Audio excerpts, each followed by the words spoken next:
think for artists now, there is this huge demand to be constantly producing and innovating and making, and it's like kind of what you're pushed and what everyone around you appears to be doing. But it's not true, and that is not an ideal concept to feed yourself.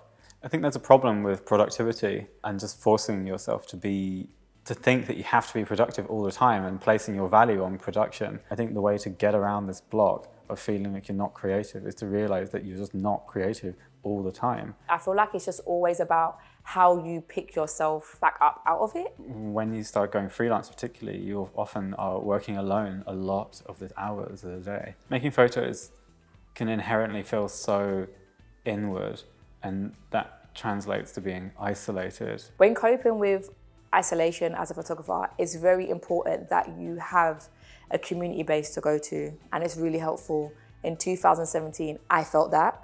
I was going to conventions and I was being the only person in the room, and I was like, I know Black people are creative.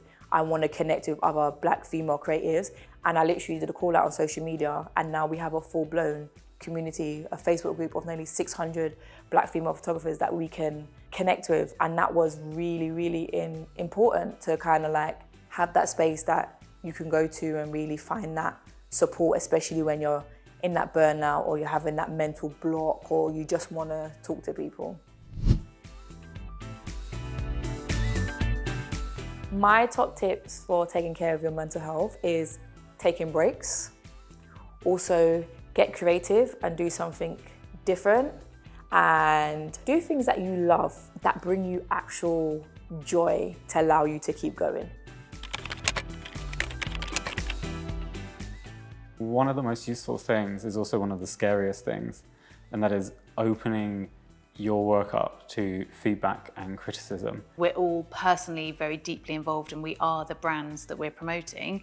So of course, if someone's criticizing that, it can feel heartbreaking. But you have to be strong and be able to identify between when someone's just being negative and when someone is offering something constructive. Constructive criticism should be delivered in a way that you have clear action points to move forward with. Doesn't necessarily mean you have to take any of those pointers. Our industry is such a subjective one that someone's insight into your newsletter, your brand, your socials, whatever it is, might be totally different to someone else's.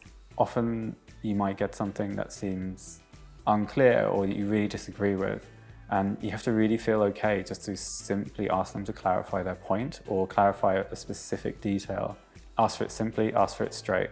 Don't try and dress it up. I think even if someone is telling you that what you've sent them is rubbish, if they're then identifying pointers why it's rubbish, that could be really positive. Exposing your work for personal feedback is a really good step to working with clients, because the part of the cycle of working with clients is that they will give you feedback and they will construct feedback and criticize and ask for things to be different and things like that.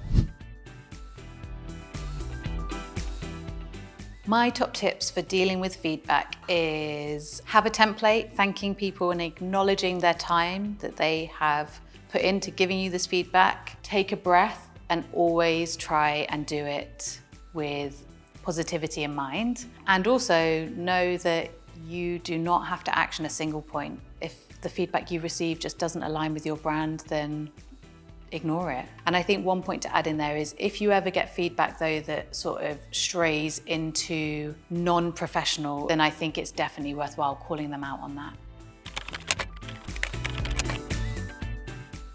The first bit of kit you should start off with is obviously a camera.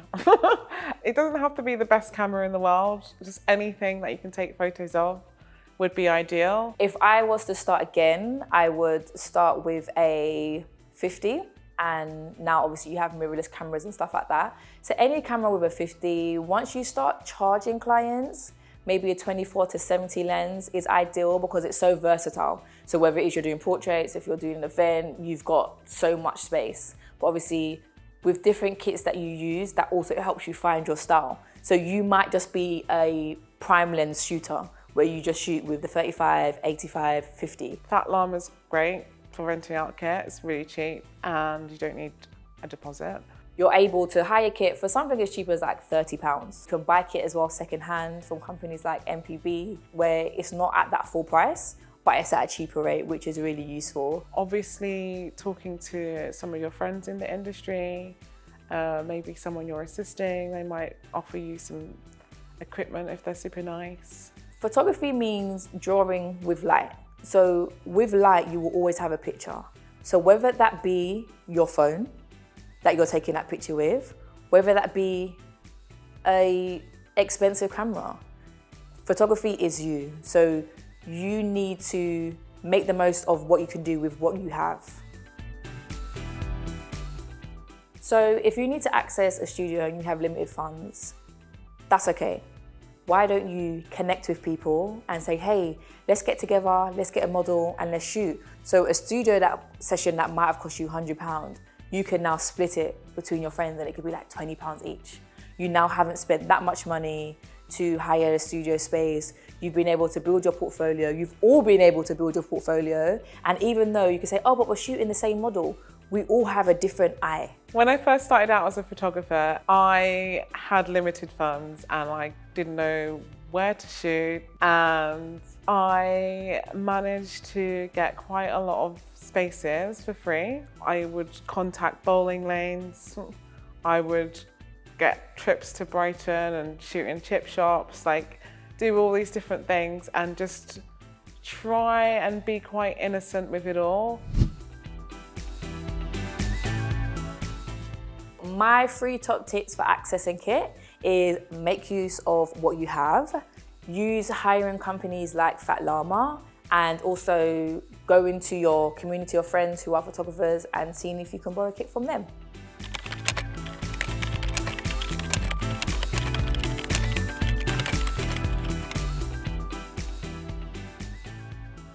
There are many pros and cons of being a freelance photographer. A pro being you can kind of pick your hours and work and be free. And then a con, if you haven't got any jobs or clients, you're kind of just stuck in your room waiting for things to happen. And it's something to remind yourself constantly, is that you could reach out to people and have them agree to something and then not come back or not follow you up on something. It's not personal, it's sometimes how the industry works. Challenges that I have encountered is from moving from a country and starting professionally in a career that most of the people that I encountering was from this country. So one of the things I did to overcome that challenge was working on my professional language and knowing that if I enter a room and even if I have an accent, I firstly take my practice and my work seriously, but secondly I have the language to communicate what I am expected to communicate in a professional environment. There's a lot of negligence to opening up to different social classes and different races in particular, especially when it comes to people working behind the scenes. You can kind of see how diversity is very poorly split, even now, which is unfortunate. And it's been getting better, but you can still see how hard the festivals, shows are trying to show diversity through the crowd. But then you look behind the scenes and all of the lighting tech aren't very diverse. The photographers, 2 of which are people of color, and it kind of makes you feel a bit stuck saying, oh, how am I here just because I'm a brown photographer, which is always playing on my mind, and it still plays on my mind. It takes a lot to overcome that. I think sometimes it's important to keep your relationship with your community alive. That can be very nurturing, and it's good to have like space where you can voice your problems that everyone is facing. The major issues in photography, in my opinion, my hot take opinion, are other photographers feeling the need to undercharge and undercut themselves, because then that gives clients and promoters and everyone else the green light to make everyone's work a lot cheaper. There's a lot of photographers that want to be in the photo pit for certain artists and will literally sell their pictures for free for like massive usage just because they can be in the same vicinity. And I think that needs to stop. It shouldn't be about what celebrity you're photographing, it should be about the picture. But that is like a social media thing, in my opinion, which over time will die out as the trend is, and then develop into something else and more cohesive. My top tips for overcoming barriers in photography are: be brutally honest with yourself. See how your work is affecting the client and assess how you can then influence and inspire other people. Don't limit yourself to certain genres of photography. Kind of broaden your horizons and broaden the people you work with, because these people will have different experiences and will inspire you to do different things in photography and in art and in life in general.